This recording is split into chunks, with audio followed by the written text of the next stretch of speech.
Olá, muito boa tarde. Estamos chegando aqui pela Primer TV, canal 523 da NET São José, Grande Florianópolis, canal 15 da Olé TV, pelas redes sociais e pelo site primertv.com.br. Eu sou André Santos, o nosso programa é o Faça Acontecer.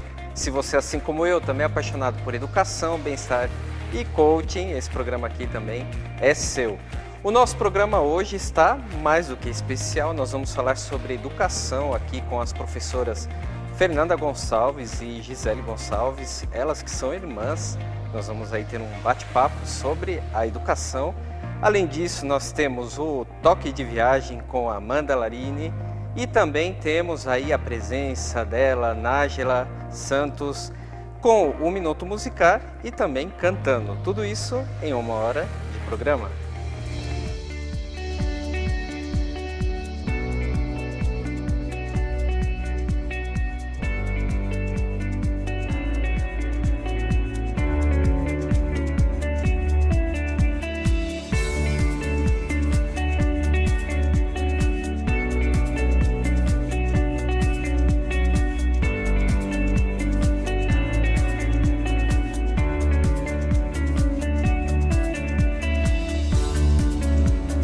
Muito bem, programa Faça Acontecer. Nós vamos iniciar o programa hoje já com o Toque de Viagem. Imagino que nós temos muitos temas aí legais aqui para conversar com a Amanda Larini, que já está aqui comigo. Amanda, seja muito bem-vinda e nós vamos então rodar a vinheta aí para que a Amanda possa iniciar o quadro Toque de Viagem.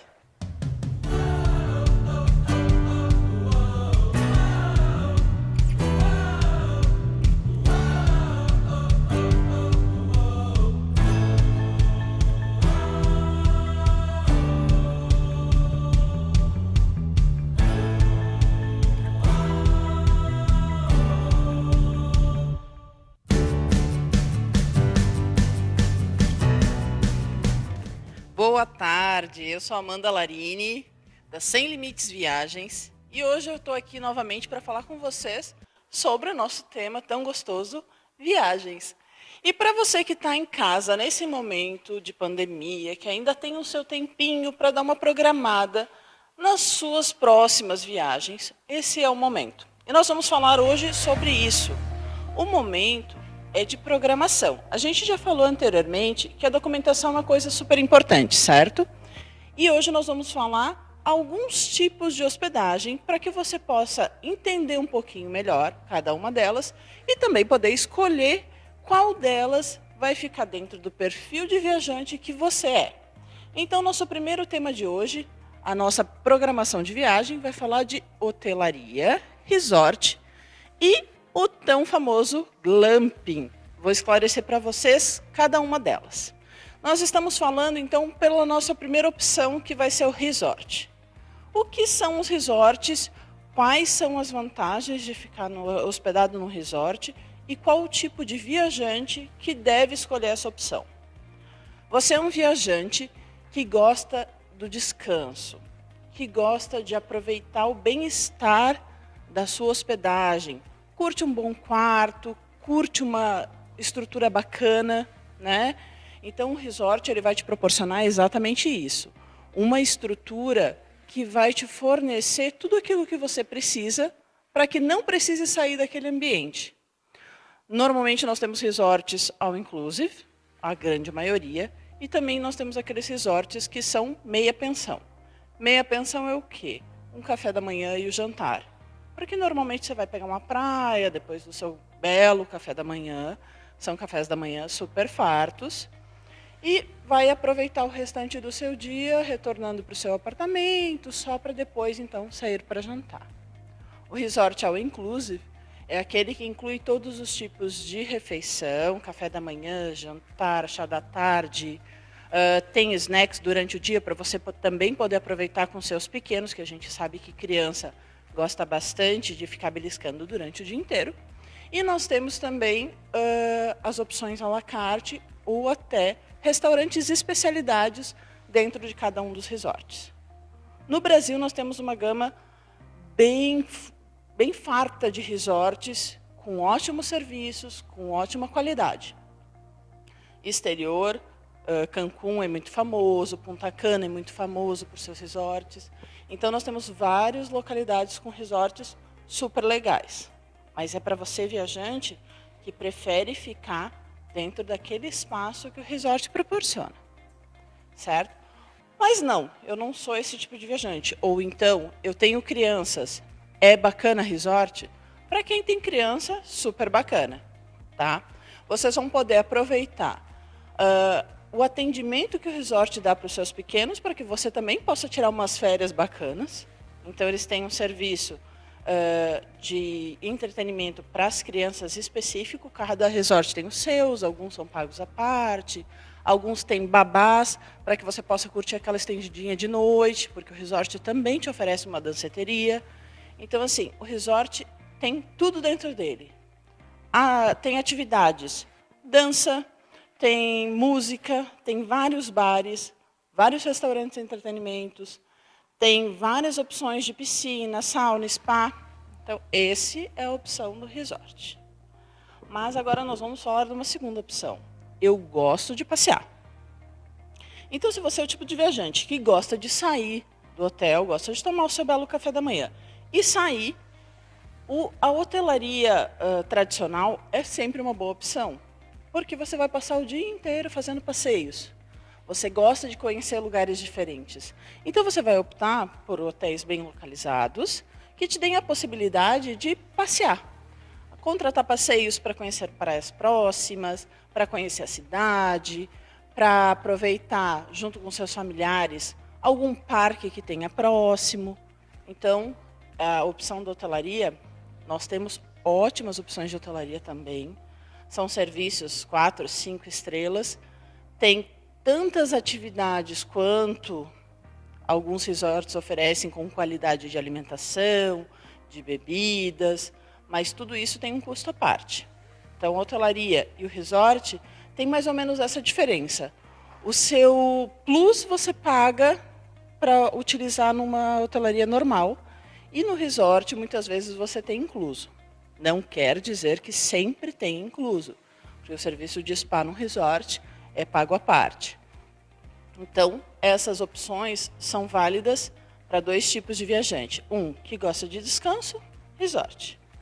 O segundo tipo de viajante que gosta de aproveitar para passear, para sair e ficar pouco tempo no seu hotel, indica hotelaria, certo? Outra opção que a gente tem muito bacana dentro da hotelaria é que nos próprios hotéis, muitas vezes, vocês conseguem fazer contratação de serviços específicos. Eu quero uma massagista no meu hotel. Alguns hotéis oferecem esse serviço para que você tenha uma qualidade superior de atendimento, né? E aproveite um pouquinho mais a sua estadia. Agora, você é o tipo de viajante que está indo com crianças. A hotelaria vale a pena? Se você é o tipo do pai que tem filhos que são tranquilos, que participam junto, gostam de passear, vão se entreter junto nessas atividades extras do dia, super bacana. Agora, para a contratação de serviço de entretenimento ou serviço de atendimento para as crianças, acaba tendo um custo um pouquinho maior já na hotelaria, né? Porque não é um serviço que eles dispõem no espaço físico deles. Então, acaba saindo um pouquinho mais. E agora, nós também temos uma outra modalidade diante de tudo isso que está acontecendo no mundo, e também para aqueles que são amantes da natureza, nós temos o famoso glamping. O glamping é a mistura de glamour e camping. Ou seja, trouxemos para fora dos hotéis de luxo estruturas que vão possibilitar ter uma acomodação super confortável, porém essas acomodações são ao ar livre, em ambientes que te dão a possibilidade de interagir melhor com a natureza, de curtir uma noite sob o céu estrelado, né? Tem, inclusive, alguns que são no meio de bancos de areia, no meio do oceano, né? Para aqueles que são corajosos. Então, o glamping é uma modalidade que está vindo já para suprir essa dificuldade que a gente está encontrando de manter os locais com muitas pessoas. Então, os hotéis buscaram opções, buscaram formas de trazer essa interação com a natureza, né? Essa convivência melhor e em números menores de pessoas, e também trazer uma experiência, porque nada além de uma experiência nova. Assim, nós temos pacotes incríveis de opções que fornecem o tal glamping, que vocês devem estar ouvindo por aí. Então, assim, as opções de hospedagem são inúmeras. Hoje nós vamos falar dessas três: resort, hotelaria e o glamping. Se vocês acham que, olha, esse não é o meu perfil de viagem, não vou fazer esse tipo de viagem, quero fazer uma viagem que eu não quero passear tanto, que eu não tenha estrutura de hotel, mas eu não quero investir tanto, porque o investimento do resort é um pouquinho maior, porém deve-se considerar o custo-benefício disso. E eu não quero fazer um glamping. Então, nós vamos procurar, dentro daquelas opções que a gente tem dentro do nosso mercado, alguma coisa que se identifique com você. Aproveite esse momento que você tem para planejar. É um momento de a gente ficar um pouco mais restrito e organizar um pouco melhor a nossa vida e conseguir planejar uma futura viagem. O planejamento é essencial para que lá na frente você saiba para onde você quer ir, o que é que você tem vontade de fazer, qual é o tipo de apartamento que você quer aproveitar. Outra coisa que vocês podem fazer é deem uma olhada no Instagram da agência, entrem lá nas Sem Limites Viagens, no nosso Instagram, aproveitem. Nós estamos lançando muitas ideias de lugares diferentes para vocês aproveitarem. Então, é uma boa oportunidade para você começar a pensar, lá na frente, o que você quer fazer. Esteja planejado e a sua viagem vai ser um sucesso.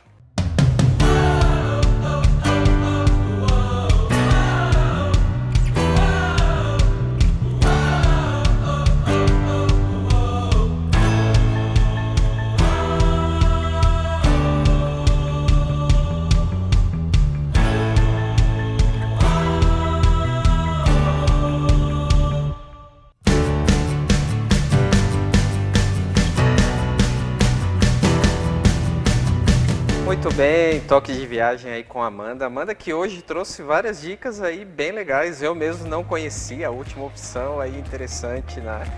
Então no próximo mês teremos novamente toque de viagem com a Amanda. Amanda sempre trazendo novidades aí de viagens, de hotéis. Nós aí que gostamos de viajar estamos aí ansiosos para que tudo se resolva o mais rápido possível. Nós vamos a um rápido intervalo comercial.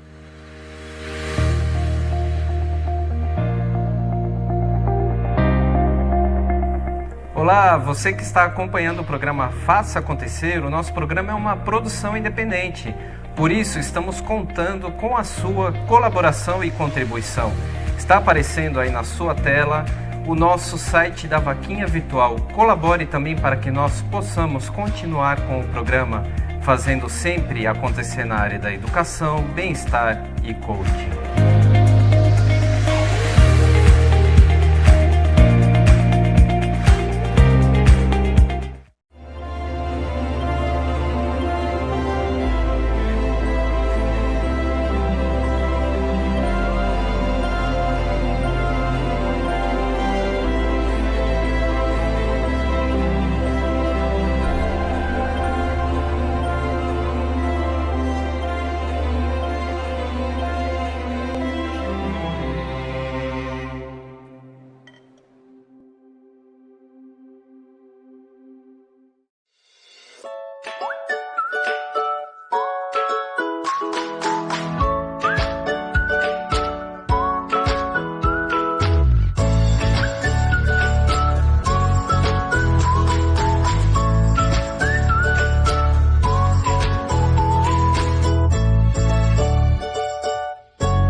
já estamos de volta no programa Faça Acontecer, Educação, Bem-Estar e Coaching aqui. Eu quero aproveitar, antes de conversar aqui com as convidadas desse bloco, agradecer a dona Alair, lá da Alta Tensão Multimarcas, eles que nos vestem. Hoje estou aqui com essa camisa da Calvin Klein, super chique. Dona Alair, agradecimentos aí a toda a equipe também. Com 2 lojas em Palhoça, eu sempre passo ali na loja do Aririú, você que mora na região da Grande Florianópolis, vale muito a pena conferir todas as novidades da loja Alta Tensão Multimarcas. Bom, nós vamos agora falar sobre educação e estamos aqui com 2 desmascaradas já.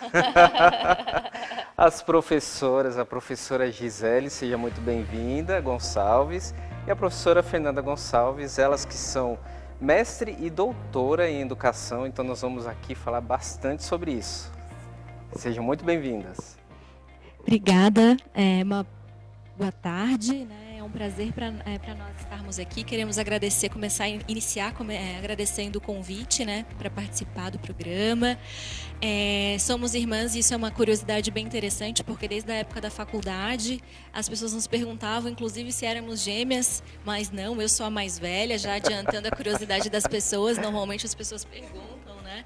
E acredito que esse amor que nós compartilhamos pela educação vem aí do nosso processo de criação, porque nossa mãe também é pedagoga. Olha só. Mas ela se formou um pouco mais tarde. E quando ela começou a fazer o curso de pedagogia, nós éramos crianças e às vezes ela não tinha com quem deixar a gente e nós íamos juntas com ela para a faculdade. E eu lembro de pequenininha, de brincar, de estudar dentro do curso de pedagogia na UFSC, que foi onde nós nos formamos. E eu lembro de ouvir falar do Paulo Freire, por exemplo, um autor muito importante para a área da educação e tantos outros, desde muito pequena. Então eu acho que isso marcou muito a nossa trajetória. E aí acabamos indo para o curso de pedagogia, estudamos juntas na faculdade. E fizemos também o mestrado juntas, agora no doutorado, e a gente acabou separando um pouquinho. Eu fui para um lado de pesquisa um pouco diferente do dela. Minha pesquisa de doutorado é voltado mais para a importância da literatura infantil para as crianças. E aí eu acho que a parte do doutorado dela, acho que a Gi pode contar um pouquinho mais, né, Gi? E se apresentar também, né? E se apresentar. Então, obrigada pelo convite. De fato, é uma alegria imensa, né, poder estar aqui nessa conversa junto com a Fernanda, porque nós compartilhamos, de fato, essa paixão pela educação, desde o berço, né, como ela contou, né, aí na nossa trajetória, sendo irmãs, que é, de fato, uma curiosidade bastante grande, desde a nossa formação. Então, a nossa formação ela é em pedagogia, e nós, quando nos formamos, a gente se formou em habilitação em educação infantil e anos iniciais. Então, nós temos aí essa trajetória na qual a Fernanda trilha, né, o caminho de estudos e pesquisa sempre com foco na educação infantil. Então, a nossa área de estudo e pesquisa é a infância, né? Então, a gente vai poder conversar um pouquinho sobre a especificidade da infância, né, as implicações de pensar as práticas pedagógicas, tanto na educação infantil, como nos anos iniciais também, do ensino fundamental, que é onde eu me aproximo mais no meu estudo, tanto do mestrado, e agora no doutorado aí com foco de pensar o direito da criança, né, a especificidade da docência e pensando aí as crianças como protagonistas do processo educativo e como sujeitos aí partícipes, né, da sua formação. Então é por aí que a gente tem caminhado. Nós sempre comentamos aqui no programa, porque as pessoas por aí pensam que quem estuda pedagogia vai só ficar em sala de aula e a pedagogia é muito mais do que isso, né, muito ampla. E aí vocês têm o Conversa de Infância. O que significa esse Conversa de Infância? Inclusive é um perfil no Instagram, né? Bom, tanto eu quanto a professora Gisele, nós atuamos como professoras em nível superior, né? Eu atuo na Faculdade Municipal de Palhoça e também no curso de Pedagogia da UDESC, no Departamento de Educação à Distância, e a professora Gisele no curso de Pedagogia também, mais no presencial. E nós trabalhamos também há muito tempo com formação continuada de professores. Nós já atuamos no município de Gaspar, Itapema, Blumenau, Rio do Sul, enfim, vários municípios do estado de Santa Catarina. E a partir dessas conversas com as professoras na formação continuada, elas nos pediam: vocês poderiam compartilhar conosco dicas pedagógicas, dicas de referência, dicas de livro de literatura, dicas de livro de referência teórica, enfim. E aí foi quando surgiu a ideia do Conversa de Infância em 2018, né, Gi? Isso, e ao longo desses 2 anos, então, Conversa de Infância, esse perfil do Instagram. A gente busca compartilhar não só a possibilidade de práticas pedagógicas, indicações de leitura, de referenciais teóricos, de literatura infantil, para ampliação de repertórios, pensando esse foco, né, num diálogo, de fato, com professores e professoras inicialmente, mas nós percebemos que ao longo desses 2 anos a gente teve um público também de pais, mães responsáveis que vinham tirar dúvidas, enviar várias perguntas para a gente via direct. A gente foi buscando aí, né, compartilhar, por isso que é conversa, né, que a gente busca traçar um diálogo. Então a gente organiza as nossas postagens, o nosso planejamento a partir também do que o público tem indicado, né, de questões, enfim, de dúvidas, angústias, especialmente nesse momento, nesse contexto que nós temos vivido, né, estamos vivendo. Então a gente recebe vários questionamentos, e a gente tem buscado aí compartilhar, né, e trazer uma perspectiva aí de possibilidades e de tranquilizar também essa relação junto com as crianças e de mostrar quais caminhos são possíveis e direcionar também a partir das brincadeiras, da relação com as crianças, do tempo das crianças, né, de cada aí percurso do seu desenvolvimento. Então a gente tem trazido um pouco esse diálogo para o Conversa de Infância. E também acho que é legal contar, né, que a partir dessa relação do Conversa de Infância, nós fomos convidadas para sermos voluntárias de um projeto que é o Brazilian Aid, que é um projeto que nós somos voluntárias na Austrália. Olha que bacana. Para tirar dúvidas dos brasileiros e brasileiras que residem lá na Austrália, né, a partir aí das vivências junto a essa pandemia, como a gente pode pensar a relação com as crianças no contexto de casa, com foco na educação e as práticas pedagógicas. Então, é um pouquinho por aí que a gente tem caminhado, né? Ainda na verdade, é uma caminhada que que iniciou há pouco tempo, né? São 2 anos. Então, a gente ainda perspectiva trilhar outras possibilidades aí. Então eu tenho uma pergunta aí, nesses 2 anos, né, que vocês têm esse perfil, qual é o tipo de pergunta que mais tem surgido, assim? É claro que agora com a pandemia a gente sabe que pode ser, né, que aí as perguntas são bem variadas, nós vamos falar sobre isso, mas na trajetória dos 2 anos. Então, quando as perguntas vêm dos estudantes de pedagogia e dos nossos colegas professores, são bastante voltadas para referências teóricas, dicas de curso de formação para aperfeiçoamento, enfim. Mas quando as perguntas vêm das famílias, a gente fica bastante surpreso. Vêm perguntas como, por exemplo, como escolher uma boa escola para o meu filho? Como eu posso auxiliar nas tarefas de casa? Bom, meu filho pequeno chora muito quando chega na escola, como é que eu faço com o processo de adaptação? Enfim, são perguntas voltadas para o processo educativo das crianças, né? Como eu posso auxiliar o processo de desenvolvimento do meu filho? Enfim, eu acho que tem essa diferenciação de público. E isso foi uma surpresa bastante feliz, porque quando a gente pensou o projeto do perfil, a gente tinha a ideia de democratizar o conhecimento e tirar o conhecimento de dentro das universidades somente, né? Levar aí para os outros espaços, inclusive das redes sociais, mas muitos pais acabaram se interessando. Isso é muito positivo. A gente tem percebido um movimento das famílias se interessarem muito pelo processo da educação dos seus filhos. Isso é bem, bem bacana, assim, de perceber nesse processo. E vocês acreditam que agora, com esse tempo de confinamento que estamos passando, esses processos eles vão acontecer assim de forma mais comum? Porque nós sabemos que muitos pais, né, ou responsáveis até pelo dia a dia, o trabalho, acabam não tendo ou não acompanhando muito aí a vida escolar dos filhos, né? E agora, como que foi uma obrigação imposta aí pelo mundo, né?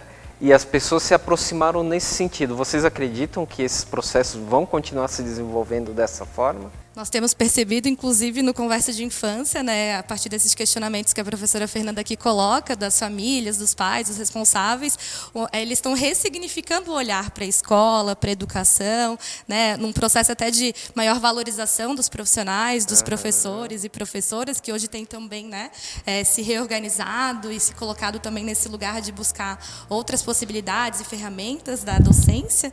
Mas nós temos visto, sim, que os familiares, a partir das suas dúvidas, né, de como que eu posso organizar o tempo de estudo do meu filho quando as crianças são maiores, ou a relação das crianças menores também. Mas meu filho já tem 5 anos, ele ainda não está alfabetizado, e a gente vem muito numa perspectiva de tranquilizar as famílias, de mostrar que as crianças, cada um tem a sua temporalidade, o seu tempo de aprendizado, né?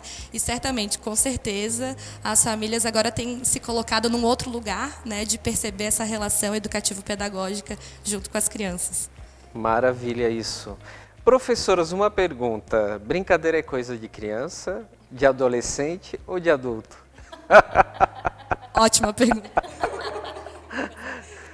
Vamos lá, então, ótima pergunta, porque de fato é uma questão que nos é feito, né, recorrentemente, não só na formação inicial, né, dos estudantes de pedagogia, na formação continuada com os professores e principalmente com os familiares e responsáveis das crianças, né? Nós somos sujeitos lúdicos e brincantes, né? Então Exato. a gente precisa isso para o nosso desenvolvimento e para a nossa forma de estar no mundo, nós enquanto sujeitos humanos, né? Então, respondendo, brincadeiras são para as crianças, são para os adolescentes e são, de fato, para os adultos também, né? Mas a gente sabe que também tem particularidades que são colocadas em cada faixa etária, em cada tempo do desenvolvimento das crianças e que a gente pode pensá-las, né? Claro, como linguagem principal, como cultura da infância e depois quando ela vai sendo complexificada também, né? Que isso, na verdade, é um dos maiores desafios, especialmente quando a gente pensa as crianças ali, né, na faixa etária dos 10 anos, quando entra na adolescência, e que esse brincar, muitas vezes, ele é tirado da escola, né?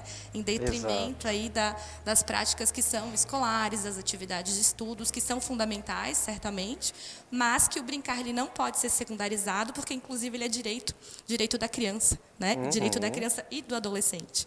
Então, temos que garanti-lo nas nossas práticas educativas pedagógicas, tanto nas escolas como nos outros espaços da sociedade. Sempre costumo dizer que brincar é coisa séria, sim. A gente traz essa defesa, tanto nos espaços escolares, educativos, como nos outros espaços, porque muitas vezes a gente vai pensar, a depender aí da situação social dessas crianças, muitas vezes a gente acaba ocupando os tempos das crianças com muitas demandas. Aula disso, aula de balé, aula de inglês, mas a criança ela precisa brincar. Não é só a área da pedagogia que traz essa defesa, é a partir dos seus estudos que, por meio da brincadeira que as crianças se desenvolvem, a própria neurociência também vem para nos confirmar esse processo, então por isso que brincar é tão importante. Professoras, nós vamos acompanhar agora o Minuto Musical que nós temos no nosso programa. E aí depois nós vamos comentar sobre isso. Esse Minuto Musical é com a Nájila Santos e semanalmente Nájila está aí conosco hoje trazendo mais um tema relacionado à educação e também às práticas pedagógicas aí relacionadas à música.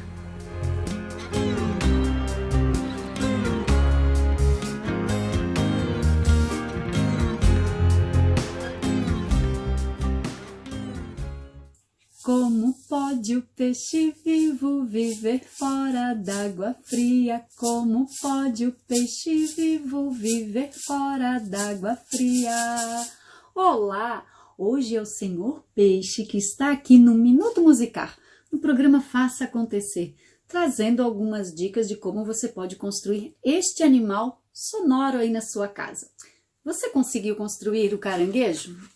Pois bem, eles são muito semelhantes. Vejam só, a garrafa PET aqui em cima. Agora tem um detalhe, o senhor caranguejo tem duas tampinhas. O senhor peixe eu fiz com apenas uma e uma tampa um pouco maior. Veja só, aquela tampa de garrafas d'água de 5, 6 litros. Você decora da forma que você achar melhor, certo? Traga um sorriso para o senhor peixe e até o próximo Minuto Musical.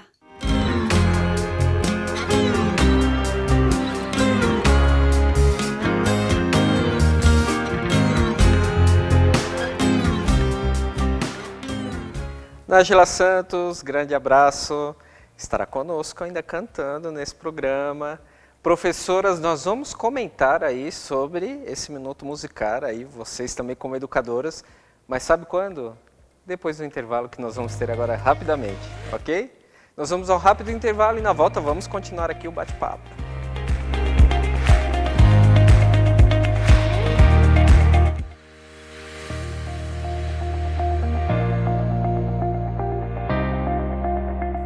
Olá, você que está acompanhando o programa Faça Acontecer, o nosso programa é uma produção independente.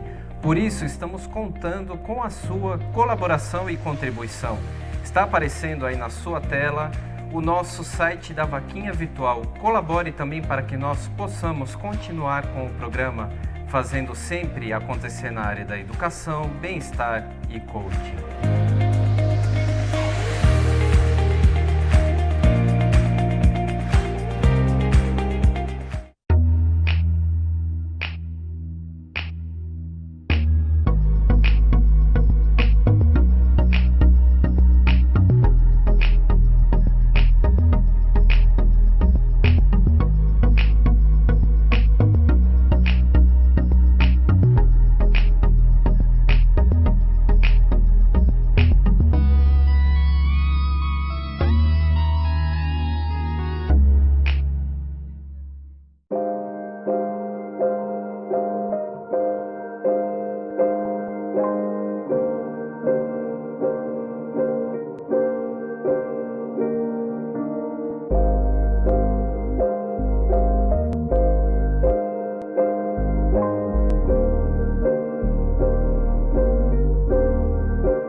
Já estamos de volta, vamos continuar aqui o bate-papo com as professoras.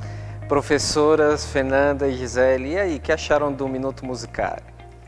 Maravilhoso, né? É uma proposta riquíssima para trazer aqui para o programa, porque é o que nós defendemos para a prática junto às crianças, né? Inclusive, defendemos que esse Minuto Musical ele tem que se fazer presente diariamente junto com as crianças, e a gente defende isso no curso de pedagogia também, né?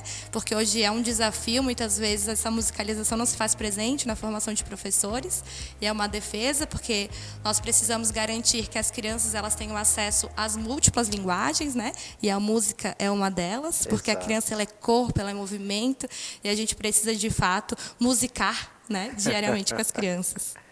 E esse projeto da professora Nájula é muito bacana, porque ali no Instagram dela, que foi indicado, enfim, ela traz essa possibilidade de usar esses instrumentos como para sonoridade, enfim, e ela dialoga também com uma publicação do livro dela, então ela também traz a linguagem da literatura, do livro, dialogando com a linguagem literária, com a linguagem musical.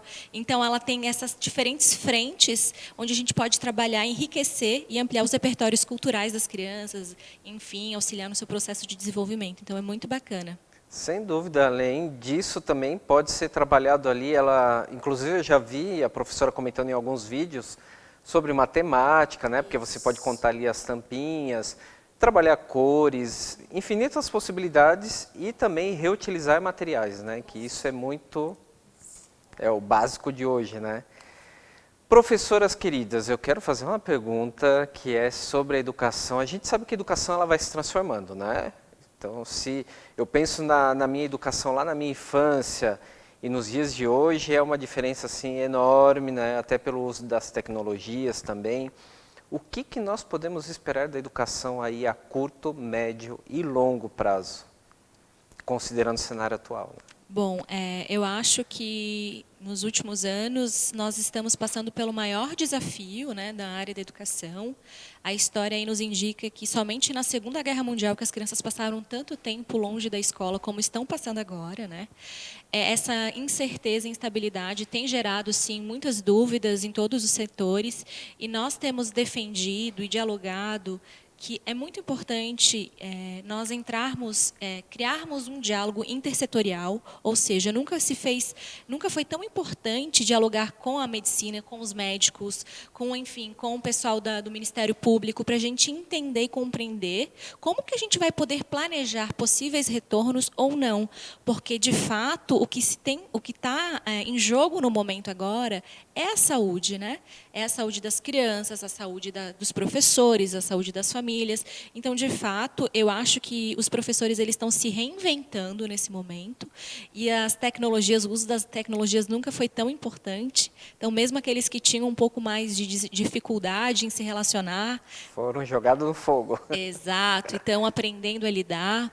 Então, é tudo muito novo. Eu costumo dizer que nós estamos inventando a roda, no sentido de que nunca foi necessário criar esse tipo de estratégia. Então, de fato, tem saído decretos que indicam que a gente vai ter que ficar mais tempo nessa modalidade não presencial, enfim.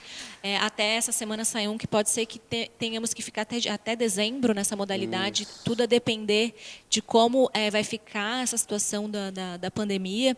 Então, eu acho que é o momento dos professores se fortalecerem, se apoiarem e, sobretudo, criar uma rede de apoio com a gestão das instituições, porque sem a gestão, mantendo esse apoio e dialogando com a sua equipe, os professores também ficam sobrecarregados nesse processo. Então, de fato, não há uma resposta única e certa para o futuro da educação, mas, de fato, eu acho que é um momento de se reinventar e compreender que esses processos eles são muito mais, eles precisam estar muito mais preocupados com a vida do que com o conhecimento, porque o com conteúdo, enfim. Porque esses conteúdos eles podem ser recuperados, a gente pode sim reorganizar ano que vem, criar estratégias, né, para não prejudicar o processo de aprendizagem das crianças.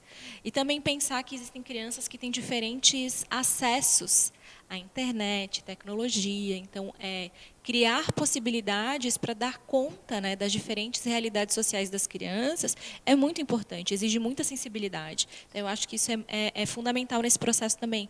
Lembrar que algumas famílias vão ter um fácil acesso à internet e outras não vão ter esse acesso. Então, como nós, professores e professoras, vamos conseguir dialogar com essas diferentes realidades?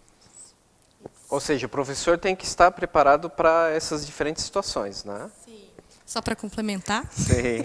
né? E nesse processo de a gente se reinventar, a gente retoma o objetivo e a finalidade da educação, né? Que é justamente o exercício da cidadania e a garantia dos direitos das crianças. Então, quando a Fernanda coloca, né, esses desafios, essas angústias e a sensibilidade que nós precisamos ter nesse momento, é justamente para a gente conseguir olhar para as crianças, se colocar no lugar das crianças, dos professores, professoras, e buscar, de fato, essa rede coletiva, né, de apoio e garantir a educação, essa educação de qualidade, né, que nós temos lutado aí para que seja socialmente referenciada, né, e que inclua, de fato, todos e todas as crianças do nosso país. Muito se comenta de educação à distância e nós sabemos que o que estamos aí passando ou enfrentando, ou até a modalidade em que estamos, não é educação à distância, né? Então, professoras, podem esclarecer aí, porque eu escuto até os pais falando, meu filho está tendo aula à distância, e a gente sabe que não, porque a modalidade à distância, ela tem as suas características, assim como a presencial também. Por isso que muitos alunos, até pelo perfil comportamental das pessoas, e aí eu falo já dos alunos adultos, né? Eles acabam não se adaptando à educação à distância, não é porque seja bom ou ruim, não é uma questão de valor, né? Bom ou ruim, é porque existe um perfil para esse público. E como que a gente pode fazer isso com as crianças? Esse é um debate bastante tenso, inclusive, né, na nossa área, porque a gente precisa primeiro entender que existem diferentes etapas da educação básica. E quando se trata de crianças muito pequenininhas, ali na educação infantil, que é a primeira etapa da educação básica, que vai do 0 até os 5 anos e 11 meses, a própria legislação, LDB, etc., os documentos mandatórios da nossa área, não indicam esse tipo de modalidade. Mas eu também tenho que confessar que eu sou uma das professoras que estou me reinventando nesse processo e tendo que aprender bastante. Inclusive, aprendo muito com uma colega minha lá da Faculdade Municipal da Palhoça, a professora Juliana Miller, que é especialista nessa área de tecnologias, e ela mesma me explicou e discutiu com a gente no nosso coletivo a diferença dessas modalidades, que quando a gente pensa no EAD, né, a educação à distância, há toda uma organização específica, um currículo, e que requer uma autonomia daquele que estuda, né? Exato. Então, quando a gente pensa numa educação na modalidade, por exemplo, não presencial,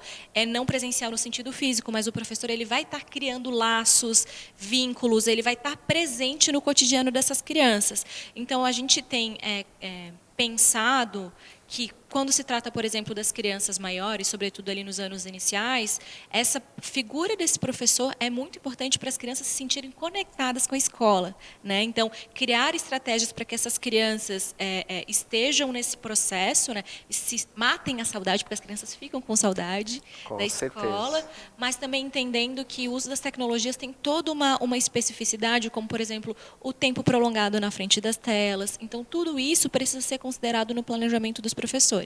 E entendendo que esse planejamento ele precisa ser voltado para cada especificidade das suas etapas. Quando se pensa na educação infantil, há toda uma organização pautada nos eixos estruturantes, que são as brincadeiras e as interações. Então, portanto, não se dá aula para criança muito pequenininha, não é possível dar aula para um bebê, por exemplo.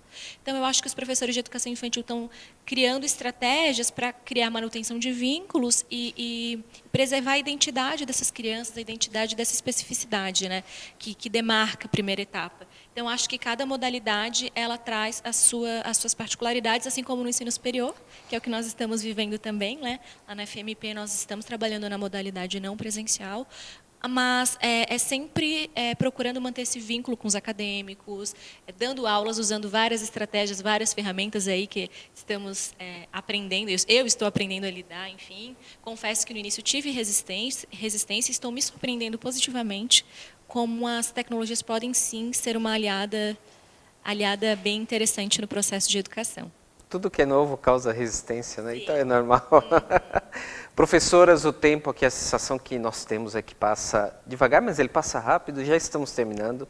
Eu gostaria então que vocês deixassem aí uma mensagem ao nosso telespectador, telespectadora, de repente aí aos seguidores então até do Instagram também, né? Primeiramente, agradecer, né? Essa conversa, de fato, o tempo passou muito rápido, né? Ficou aquele gostinho de quero mais, porque falar de educação é necessário, né? É fundamental no nosso país. E queremos aí tranquilizar os pais, as mães, os professores e professoras, dizer que estamos todos juntos nesse processo, vivendo esse contexto, que vai passar, né? Então, é fundamental esse exercício de paciência e que a gente possa exercitar aí o verbo esperançar, né, e acreditar nesse futuro, e acreditar que logo estaremos juntas e juntas novamente, né, e que a gente possa aí, seguir nessa caminhada de mãos dadas, né, e tendo essa sensibilidade de respeitar uns aos outros, respeitar o tempo das crianças, respeitar os professores e professoras, e, claro, né, buscar aí a educação sempre com essa ferramenta que nós garantimos e defendemos, né, que é uma ferramenta que pode transformar o mundo. Quero reafirmar as palavras da professora Gisele, te agradecer pela oportunidade de estarmos aqui compartilhando. De fato, esse tempo cronológico, ele nos engole, passa muito rápido, mas quando a conversa é boa, ela é assim mesmo, né? Verdade. A gente não sente passar, é o tempo de Aion, a gente costuma dizer na nossa área da educação. E deixar demarcado a importância de olharmos para as crianças como sujeitos de direitos, né, que precisa sim ser escutado, que precisa se expressar, que precisa dialogar, que precisa compreender, sobretudo, o momento que eles estão passando. Então, acho fundamental nós criarmos diálogos com as crianças, explicando o que é essa pandemia, o porquê que eles não estão indo para a escola, porque quando as crianças entendem o que de fato está acontecendo, eles, inclusive, nos ajudam a passar por esse momento de uma forma mais tranquila. Então, muito obrigada pela oportunidade. Uma boa tarde. Maravilha, nós que agradecemos. Já estão convidadas aí a virem mais vezes também ao programa, porque, assim como vocês disseram, a educação é importante.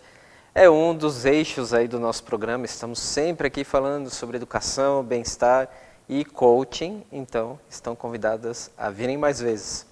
Nós vamos então agora a um rápido intervalo e na volta já conversarei com vocês um pouquinho mais.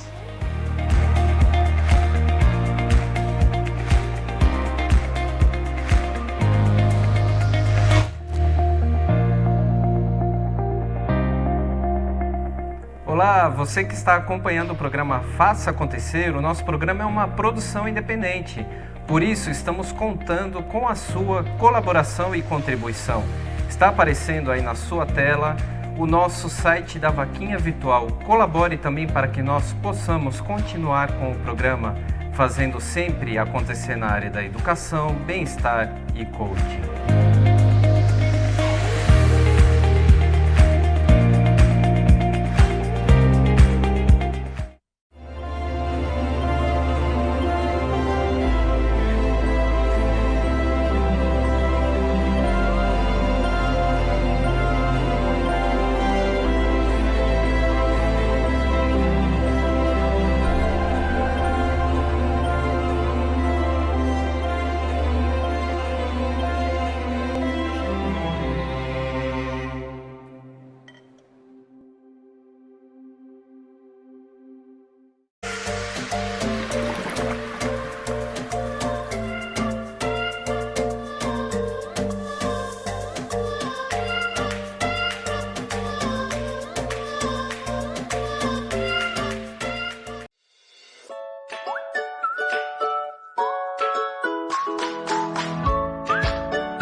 Agora, nesse último bloco bem curto, né, nós vamos conversar aí um pouquinho sobre perfis comportamentais.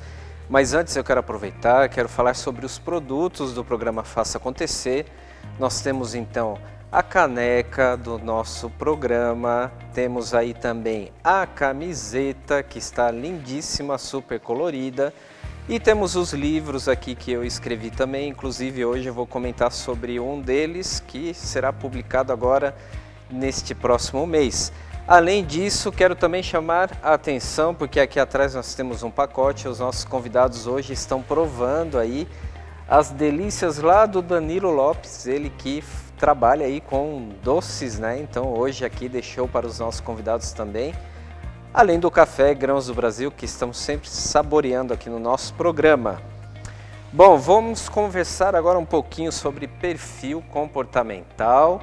Perfis comportamentais, isso daí eu já comentei, algo também em alguns programas. Inclusive estive no programa aqui da Primeira TV às 14h e comentei ali sobre perfis comportamentais também, num bate-papo bem legal com a Laís Kichler. E quero comentar também agora porque eu estou lançando um novo livro, aí como organizador e coautor do livro, nós temos outros coautores também, já quero deixar um abraço ao Luiz Moisés Mocchiatti, a Jaqueline Kremer, ao Sérgio Macedo e a Jandira Bordim, aí que são os escritores também desse novo livro. E nesse livro, Educação e Terapias em Ação, Técnicas e Relatos de Experiências, eu estou escrevendo, ou melhor, já escrevi, porque nós estamos aí trabalhando a edição já a parte final, escrevi sobre perfis comportamentais. Então o título do livro, ou melhor, do meu capítulo é Perfil Comportamental, qual é o seu? Então aí eu trato sobre os perfis comportamentais. Nós temos 4 perfis. Esses perfis então, eles são o comunicador, o executor, o analista e o planejador. O que é interessante quando nós trabalhamos os perfis comportamentais? Através de um simples relatório, e eu tenho esse relatório aqui em mãos, inclusive para poder mostrar, é um relatório que é gerado através de uma ferramenta, que é o FindPass, esse relatório, que é a ferramenta FindLine. Então é um relatório com 23 páginas, e esse relatório ele aponta várias áreas comportamentais da vida da pessoa. Então, a pessoa vai realizar nós não chamamos de teste, nós chamamos de relatório ou questionário. Ela vai realizar esse questionário através de uma ferramenta muito simples, de uma plataforma. Ela vai responder em menos de 10 minutos e terá um relatório de aproximadamente 23 páginas aqui traçando todo o perfil da pessoa. É impressionante porque tem perguntas tão inocentes que quando nós começamos a ler aqui o resultado desse relatório, as pessoas se assustam porque falam, bom, me descobriram, quem foi que me descobriu? Então é uma ferramenta que para quem quiser depois pesquisar um pouquinho mais, a base é DISC, então é uma ferramenta que já é conhecida, essa base DISC, e que a FindLine desenvolveu também aí, facilitando para um trabalho também comportamental educacional. Eu realizei o curso com eles e sou analista comportamental educacional. Serve especialmente aí para professores que queiram trabalhar com os seus alunos e saber um pouquinho mais sobre perfis. É uma excelente ferramenta para que a gente possa mapear o grupo, né? E aí eu digo não só de alunos, como também familiares ou em ambiente de trabalho. E mapeando os perfis, nós conseguimos montar verdadeiras equipes de trabalho que se complementam. Porque muitas vezes acontece que nós temos aí em sala de aula, sabemos, professores, grupos em que uma pessoa acaba trabalhando, outra não. Então, quando nós conhecemos o perfil comportamental aí das pessoas ou dos alunos, nós conseguimos aí fazer com que os grupos sejam mais dinâmicos, que se interajam e que as pessoas se conheçam. Isso é interessante da ferramenta. No capítulo do livro aí eu comento também sobre alguns casos. Nós temos aí 2 casos que eu relato, uma de uma empresária que acabou tendo sucesso também, e é uma pessoa que não se conhecia, sempre não acreditava no seu potencial, e passando a se conhecer melhor, passou também a acreditar um pouco melhor no seu potencial. E relato também sobre o caso de mãe e filha que realizaram aí o relatório. passaram a se conhecer melhor e a definir o seu perfil comportamental. E isso mudou a vida da família. Isso que é interessante. Quando a pessoa se conhece, né, o autoconhecimento ele não modifica somente a pessoa, mas modifica também as pessoas que estão aí ao redor. Então, quando a gente se conhece, a gente passa a conhecer melhor também as pessoas. Então, o que eu vou fazer hoje? Você que está acompanhando o programa, você vai participar de uma promoção para ganhar aí um relatório. Então, esse relatório vai ser gratuito para quem participar da promoção. Escreva uma frase, vai ter que seguir lá o nosso Instagram do programa, que é Programa Faça Acontecer, e vai escrever lá, pode ser no direct mesmo, ou no comentário, eu vou colocar um flyer. Escreva lá por que você quer se conhecer melhor e se você acredita que isso é importante. Depois nós vamos escolher aí a melhor frase. Tá bem? Fica a dica aqui então de hoje de perfis comportamentais e nós vamos agora encerrando o programa. Quero agradecer a sua participação, presença, audiência. Na próxima semana estaremos aqui com mais Educação, Bem-Estar e Coaching. E quero aproveitar e chamar aí a música de um cantor aqui da nossa grande Florianópolis, muito conhecido, já esteve no nosso programa e tem uma canção que é lindíssima. Prestem atenção na letra dessa música. Grande abraço, até a próxima semana.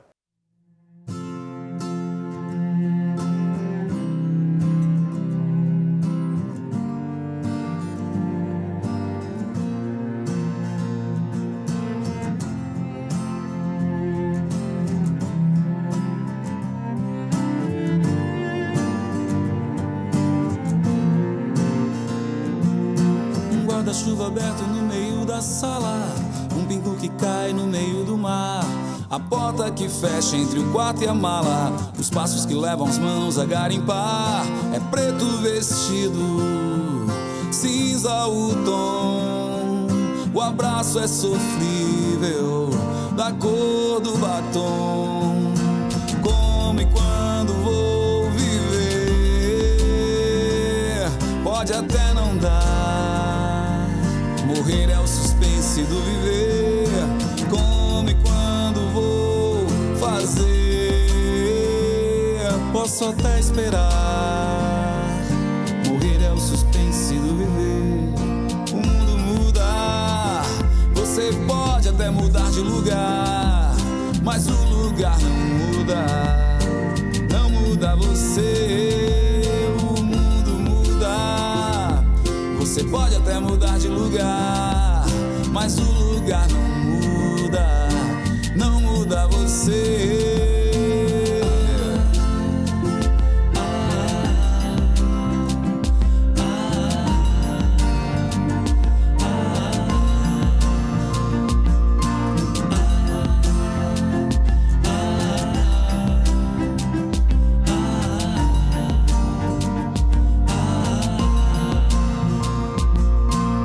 Faz falta quando sai da sala, e a falta da falta que não faz a cama.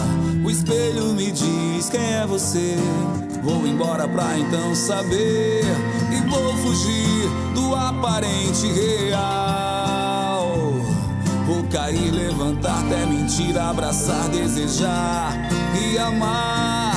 Eu vou fugir do aparente real. Vou cair, levantar, até mentir, abraçar, desejar e amar o final.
Mas o lugar não muda, não